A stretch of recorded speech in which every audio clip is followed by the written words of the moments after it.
Assalamualaikum warahmatullahi wabarakatuh. Yang terhormat Ibu Yani Agus Priyani ME selaku dosen pembimbing pada mata kuliah Bank dan Lembaga Keuangan Syariah serta teman sejawat kelas yang saya banggakan. Puji syukur marilah kita panjatkan kepada Allah Subhanahu wa taala karena berkat rahmat dan karunia-Nya kita dapat melakukan aktivitas seperti biasa. Salawat serta salam semoga tetap tercurahkan kepada baginda Rasulullah Shallallahu Alaihi Wasallam. Adapun topik yang akan kita bicarakan pada diskusi kali ini yaitu Baitul Ma'al wa Tamwil atau BMT. Saya Hilda Saputri dengan NIM 2014281 selaku moderator akan membimbing jalannya diskusi ini.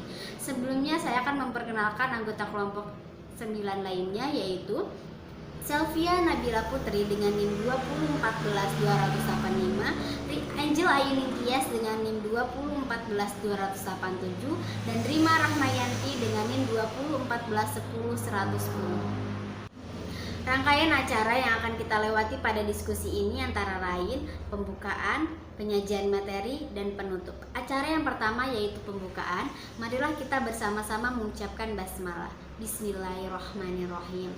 Kita memasuki acara selanjutnya yaitu penyajian materi. Materi pertama akan disampaikan oleh saya sendiri, Hilda Saputri dengan NIM 2014281. Pengertian BMT, Baitul Ma'al wa Tamwil atau BMT terdiri dari dua istilah yaitu Baitul Ma'al dan Baitul Tamwil. Baitul Ma'al lebih mengarah pada usaha-usaha pengumpulan dan penyaluran dana yang non-profit seperti zakat, infak, dan sedekah. Sedangkan Baitul Tamwil sebagai usaha pengumpulan dan penyaluran dana komersial. Usaha-usaha tersebut menjadi bagian yang tidak terpisahkan dari BMT sebagai lembaga pendukung kegiatan ekonomi masyarakat kecil yang berlandaskan syariah. Secara kelembagaan, BMT didampingi atau didukung Pusat Inkubasi Bisnis Usaha Kecil atau PINBUK. PINBUK sebagai lembaga primer karena mengembangkan misi yang lebih luas, yakni menetaskan usaha kecil. Dalam prakteknya, PINBUK menetaskan BMT dan pada gilirannya BMT menetaskan usaha kecil. Keberadaan BMT merupakan representasi dari kehidupan masyarakat di mana BMT itu berada. Dengan jalan ini, BMT mampu mengakomodir kepentingan ekonomi masyarakat. Peran umum BMT yang dilakukan adalah melakukan pembinaan dan pendanaan yang berdasarkan sistem syariah. Peran ini menegaskan arti penting prinsip-prinsip syariah dalam kehidupan ekonomi masyarakat. Sebagai lembaga keuangan syariah yang bersentuhan langsung dengan kehidupan masyarakat kecil dan serba cukup ilmu pengetahuan ataupun materi, maka BMT mempunyai tugas penting dalam mengembangkan misi keislaman dalam segala aspek kehidupan masyarakat. Selanjutnya, sejarah berdirinya BMT. Setelah berdirinya Bank Muamalat Indonesia atau BMI, timbul peluang untuk mendirikan bank-bank yang berprinsip syariah. Operasionalisasi BMI kurang menjangkau usaha masyarakat kecil dan menengah, maka muncul usaha untuk mendirikan bank dan lembaga keuangan mikro seperti BPRS dan BMI yang bertujuan untuk mengatasi hambatan operasionalisasi di daerah. Di samping itu, di tengah-tengah kehidupan masyarakat yang hidup serba berkecukupan, muncul kekhawatiran akan timbulnya pengikisan akidah. Pengikisan akidah ini bukan hanya dipengaruhi dari aspek syariah Islam, tapi juga dipengaruhi oleh lemahnya ekonomi masyarakat. Sebagaimana diriwayatkan dari Rasulullah Shallallahu Alaihi Wasallam, kefakiran itu mendekati kekufuran. Maka keberadaan BMT diharapkan mampu mengatasi masalah lewat pemenuhan kebutuhan ekonomi di masyarakat. Di lain pihak, beberapa masyarakat harus menghadapi rentenir atau lintah darat. Maraknya rentenir di tengah-tengah masyarakat mengakibatkan masyarakat semakin terjerumus pada masalah ekonomi yang tidak menentu. Besarnya pengaruh rentenir terhadap perekonomian masyarakat tidak lain karena tidak adanya unsur-unsur yang cukup akomodatif dalam penyelesaian masalah yang masyarakat hadapi. Oleh karena itu, BMT diharapkan mampu berperan lebih aktif dalam memperbaiki kondisi ini. Dengan keadaan tersebut, keberadaan BMT sebaiknya mempunyai beberapa peran. Baik, cukup sekian materi yang dapat saya sampaikan. Materi selanjutnya akan disampaikan oleh saudari Selvia Nabila Putri. Kepadanya saya persilahkan. Terima kasih kepada moderator atas waktunya. Baiklah, saya akan melanjutkan materi beberapa peran BMT yaitu 1. Menjauhkan masyarakat dari praktek ekonomi dan syariah. Kedua, melakukan pembinaan dan pendanaan usaha kecil. Ketiga, melepaskan ketergantungan pada rentenir. Dan yang keempat, menjaga keadilan ekonomi masyarakat dengan distribusi yang merata. Konsisten terhadap perannya. Komitmen tersebut adalah 1. Menjaga nilai-nilai syariah dalam operasi BMT. Kedua, memperhatikan permasalahan-permasalahan yang berhubungan dengan pembinaan dan pendanaan usaha kecil. Yang ketiga, meningkatkan profesionalitas BMT dari waktu ke waktu. Dan yang keempat, ikut terlibat dalam pemeliharaan kesinambungan usaha masyarakat. Bagaimana sih perkembangan BMT? Perkembangan BMT sangat pesat. Hingga akhir 2001, Pinbook mendata ada 2.938 BMT terdaftar dan 1.828 BMT yang dilaporkan kegiatannya. Adapun rincian jumlah BMT terdapat pada tabel 6.1. Prinsip berdirinya BMT.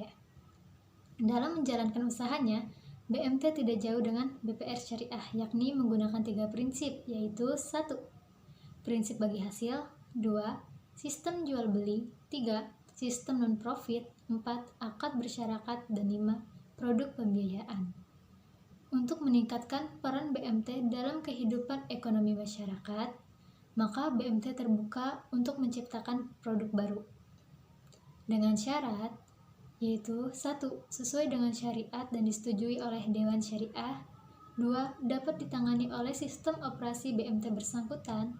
3. Membawa kemaslahatan bagi masyarakat. Penghimpunan dana. Dalam penghimpunan dana, terdapat penyimpanan dan penggunaan dana. Di antaranya yaitu 1. Sumber dana BMT. 2. Kebiasaan penggalangan dana. Ketiga, pengambilan dana, dan yang keempat yaitu penyimpanan dan penggalangan masyarakat. Terima kasih, saya kembalikan kepada moderator. Terima kasih kepada Saudari Selvia Nabila Putri atas penyampaian materinya. Materi selanjutnya akan disampaikan oleh Saudari Angela Yuning Tias. Kepadanya saya persilahkan. Terima kasih moderator atas waktunya. Penghimpunan dana selanjutnya yaitu pelayanan zakat dan sodako. Yang pertama, penggalangan dana zakat, infak, dan sodako ZIS kepada ZIS masyarakat lewat kerjasama antara BMT dengan lembaga badan amil zakat, infak, dan sodako BAZIS. 2. Dalam penyaluran dana ZIS, yaitu digunakan untuk pemberian pembiayaan yang sifatnya hanya membantu. Pemberian beasiswa bagi peserta yang berprestasi atau kurang mampu dalam membayar SPP, penutupan terhadap pembiayaan yang macet karena faktor kesulitan pelunasan, membantu masyarakat yang perlu pengobatan. Materi selanjutnya tentang mendirikan BMT. Yang pertama, BMT dapat didirikan dengan modal awal sebesar 20 juta rupiah atau lebih. Namun demikian, jika terdapat kesulitan dalam mengumpulkan modal awal, dapat dimulai dengan modal 10 juta rupiah bahkan 5 juta rupiah. Modal ini dapat berasal dari satu atau beberapa tokoh masyarakat, yayasan, kas masjid, atau basis tempat. Namun sejak awal anggota pendiri BMT harus terdiri antara 20 sampai 44 orang. Jumlah batasan 20 sampai 44 orang pendiri ini diperlukan agar BMT menjadi milik masyarakat setempat. Kedua, badan hukum BMT. BMT dapat didirikan dalam bentuk kelompok swadaya masyarakat atau koperasi KSM, koperasi serba usaha atau koperasi syariah, dan koperasi simpan pinjam syariah KSPS. Dan yang ketiga yaitu tahap pendirian BMT. Yang harus dilakukan dalam pendirian BMT adalah 1. Pemrakarsa membentuk panitia penyiapan pendirian BMT P3B di lokasi tertentu. Kedua, P3B mencari modal awal sebesar 5-10 juta atau 20 juta untuk segera memulai langkah operasional atau langsung mencari pemodal pendiri dari sekitar 20-44 orang di kawasan itu untuk mendapatkan dana urunan. 3. Jika calon pemodal telah ada, maka dipilih pengurus yang siap. 4. Melatih 3 calon pengelola dengan menghubungi Pusdiklat, Pinbook, provinsi atau kabupaten atau kota. 5. Melaksanakan persiapan sarana, perkantoran, dan formulir yang diperlukan. 6. menjalankan bisnis operasi BMT secara profesional. Sekian materi yang dapat saya sampaikan. Saya kembalikan lagi kepada moderator. Terima kasih kepada Saudari Angel Ayuning Tias atas penyampaian materinya. Materi selanjutnya akan disampaikan oleh Saudari Rima Rahmayanti. Kepadanya saya persilahkan. Terima kasih moderator atas waktunya. Di sini saya akan menjelaskan materi yang selanjutnya, yaitu produk BMT Armina. Ada simpanan dan pembiayaan. Dalam simpanan itu terdapat simpanan Wadiah Sejahtera, simpanan Mudorobah Serbaguna, simpanan Mudorobah Berjangka, simpanan Pendidikan Ceria, simpanan Umroh Haji Harapan, dan simpanan Kurban Amanah. Dalam pembiayaan itu ada pembiayaan Mudorobah Jual Beli dan pembiayaan musyarakah. Terus selanjutnya itu kendala pengembangan BMT, yaitu yang pertama, akumulasi kebutuhan dana masyarakat belum bisa dipenuhi oleh BMT. Yang kedua, masih banyak masyarakat yang berhubungan dengan rentenir. Yang ketiga, beberapa BMT cenderung menghadapi masalah yang sama. Yang keempat, BMT cenderung menghadapi BMT lain sebagai lawan yang harus dikalahkan.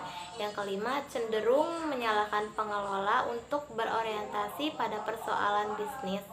Dan yang keenam, timbul kecenderungan BMT mempertimbangkan besarnya bunga di bank konvensional. Yang terakhir, pengetahuan pengelola BMT sangat mempengaruhi BMT tersebut. Selanjutnya, strategi pengembangan BMT. Itu yang pertama, ada sumber daya manusia yang kurang memadai. Yang kedua, strategi pemasaran yang lokal oriented. Yang ketiga, perlunya inovasi produk yang ditawarkan kepada masyarakat. Yang keempat, untuk meningkatkan layanan BMT diperlukan pengetahuan strategi dalam bisnis. Yang kelima, diperlukan pengetahuan mengenai aspek bisnis Islami. Yang keenam, bersama BMT sebagai partner dalam jangka mengantarkan ekonomi masyarakat. Dan yang terakhir, perlu adanya evaluasi bersama guna memberikan peluang bagi BMT untuk lebih kompetitif. Sekian dari saya kembalikan lagi kepada moderator. Diskusi kelompok 9, mari kita bersama-sama mengucapkan lafaz hamdalah. Alhamdulillahirrabbilalamin. Saya sebagai moderator, mohon maaf bila ada kesalahan. Wassalamualaikum warahmatullahi wabarakatuh.